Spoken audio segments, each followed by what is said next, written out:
Kas yra hipertireozė? Tai yra tireotoksikozė. Tireo tai yra skydliaukė, o toksikozė tai yra intoksikacija. Tai yra organizmo užterštumas.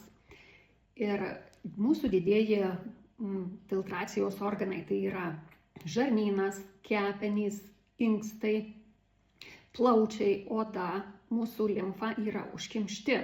Ir tada į kraują patenka neišfiltruotos medžiagos, tai yra toksinai, medžiagų skaldymosi produktai ir jie teršia mūsų organizmą. Ką daryti? Pirmiausia, valyti skydliaukę, nes skydliaukė yra mažutis organas 10 kubinių centimetrų, o dabar pagal plotą palyginkit, kokį plotą turi žarnynas, kepenys arba plaučiai. Ir skydliaukė už šitos organus turi dirbti ir perima jų darbą. Todėl pirmiausia, valyti organizmą, kad neapkrauti skydliaukės.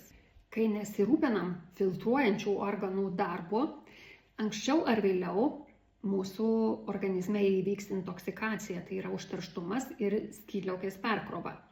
Todėl turim rūpintis jų priežiūrą.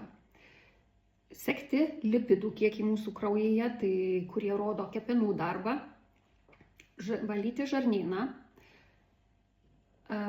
darytis kraujo ir šlapimo tyrimus, kad pamatytume inkstų darbą.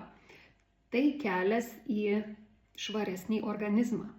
O jeigu daugiau nori sužinoti apie hiperaktyvę skydliaukę ir Grebso ligą, tada žiūrėk mano elektroniniam puslapį, kuriame aš esu paruošusi tau šitos mokymus.